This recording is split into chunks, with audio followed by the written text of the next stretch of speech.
হরে কৃষ্ণ। রাধে রাধে বন্ধুরা, কেমন আছো? আশা করছি সকলেই ভালো রয়েছো। আর এই যে দেখো আমার মিষ্টি সোনারা কেমন করে বসে আছে। এখন না লাইট নেই কিন্তু, কারণ অন্ধকার হয়ে গেছে। আর এটা দেখো মা, মানে এটা এখন প্রায় অনেকটাই বেলা, আমি পড়তে থেকে এসেছি প্রায় 12:30 নাগাদ তখন। এই যে দেখো মেঘলা করে এসছে, বৃষ্টি বৃষ্টি হবে, বৃষ্টি হবে বলতে বৃষ্টি অলরেডি হয়ে গেছে। তো বৃষ্টির পর তোমাদের ভিডিওটা দেখাচ্ছি।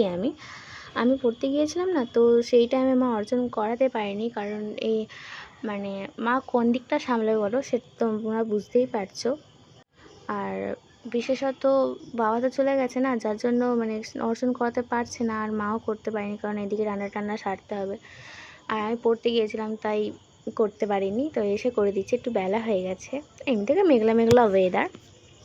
তো এই যে কি বলবো, কারেন্টটা শুধু যাচ্ছে আমাদের এদিকে। কি বলো তো, কারেন্টটা একটুখানি যদি হালকা মেঘ করে ওঠে অমনিই কারেন্ট চলে যাবে। বৃষ্টি থেমে যাবে, রোদ উঠবে, সময় পেরিয়ে যাবে, জল শুকিয়ে যাবে, কারেন্ট আসার নাম নেই।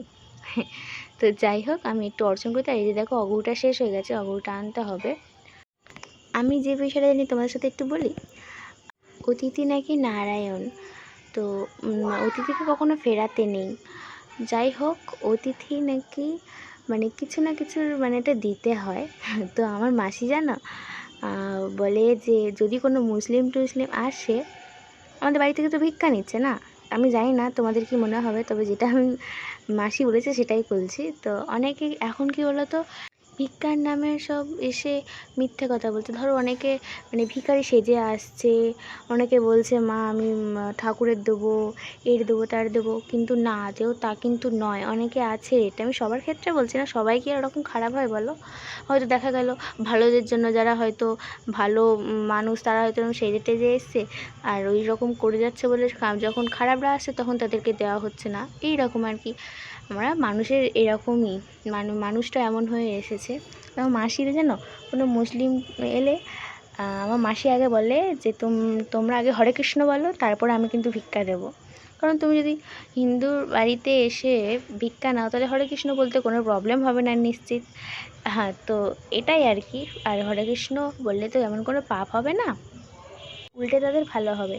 আমার মনে হয় সবার ভগবান একই, শুধু আমরা যেরকম একজনকে আমরা বিভিন্ন নামে ডাকি, ঠিক তেমনই আমাদের ভগবান শ্রীকৃষ্ণ, আমরা তাকে শ্রীকৃষ্ণ বলে ডাকি, এবং অন্যরা তাকে তাদের হিসাবে ডাকে, ভগবান হিসাবে তাদের ডাকে। আমরা আমাদের ভগবানকে শ্রীকৃষ্ণ বলে ডাকি। তো আমরা আমার কৃষ্ণ নিয়ে ভালো থাকি। তো যাই হোক, এই যে গাছগুলো দেখতে পাচ্ছ, এই গাছগুলো তোমরা নিশ্চিত কদিন আগে দেখেছো, এগুলো পুরো শুকিয়ে গেছিলো, কোনো পাতা টাতা কিচ্ছু ছিল না। আর এই মেঘটা দেখো কি দারুণ লাগছে না? আমি একটু ভিডিও করে নিচ্ছি। গাছ টাছগুলো পুড়ে হয়ে গেছিলো। এই যে দেখো কখন কে আসে তো বোঝা যায় না। আর কথায় আছে বৈষ্ণব দর্শন অনেক ভাগ্য করে পাওয়া যায়। তো হুট করে চলে এসেছেন ওনারা, একটা অনুষ্ঠানে গিয়েছিলেন। তো সেই অনুষ্ঠানে ফেরার পথে এই রাস্তা দিয়েই আসছিলো, আর রাস্তা দিয়ে আসার সময় ভাবলো আমাদের বাড়ি পড়েছে, তো ভাবলো যে আমাদের বাড়ি থেকে ঘুরেই যাক। তো বৈষ্ণব দর্শন পাওয়া তো অনেক ভাগ্য, সেটা তোমরা জানোই। তারপর আমাদের বাড়িতে পাঠ হচ্ছে, তো কতটা ভাবতে পারছো ভাগ্যের বিষয়। তো আমি দুপুরবেলা হুট করে চলে এসেছি, আমরা বুঝতে পারিনি। দুপুরবেলা বলতে গেলে 2-3টে মতো বাজে, এরকম আর কি। তো এমনি ভাগবত পাঠ করে নিচ্ছেন, আমরা শ্রবণ করছিলাম সবাই মিলে। পাঠ শ্রবণে নাকি অনেক পাপ ক্ষয় হয়। আর ভাগবত পাঠ শোনা তো অনেক পুণ্য, তাই না? ভগবানের মুখশ্রিত বাণী আমরা শুনতে পাই। কত ভাগ্য যে আমাদের ভগবানের মুখশ্রিত বাণী আমরা শুনতে পাচ্ছি, পড়তে পাচ্ছি, সব কিছু, তাই না? আমাদের ভগবান কত দয়ালু। শুধু একবার যদি ওনার দেখানো পথে একবার চলতে পারি, তাহলে আর কোনো কিছুরই অভাব থাকবে না, সব কিছু পেয়ে যাব। কিছু না পেয়েও সব পেয়ে যাব। সব দুঃখ যন্ত্রণা তো এইসব জড়জাগতিক সমাজে, তাই না? যত আমরা এই সমাজের সাথে জড়িয়ে যাব, তত দুঃখ যন্ত্রণা আমাদের কখনো শেষ হবে না। কিন্তু আমরা যদি শ্রীকৃষ্ণের পথে একবার চলে যাই, তাহলে কোনো কিছুর অভাব থাকবে না, কোনো কিছু দুঃখ থাকবে না, সব দুঃখ আনন্দে পরিণত হবে। তো ভাগবত পাঠে গেলে তোমাদের অবশ্যই আরও ভিডিও করব। তারপর আমি তোমাদের সামনে চেষ্টা করব ভাগবত পড়ার বা ভাগবত গীতা পড়ার, মালা করার অবশ্যই ভিডিও করব, তোমাদের সাথে শেয়ার করব সেটা অবশ্যই। নেক্সট ভিডিও তোমাদের সাথে শেয়ার করব। একটু প্রবলেম হচ্ছে, তোমরা তো একটু বুঝতেই পারছো আমার প্রবলেমটা, মানে অনেক কষ্টে ভিডিও করতে পারছি। বন্ধ দিচ্ছি না, কারণ বন্ধ দিলে যে অনেক প্রবলেম হবে।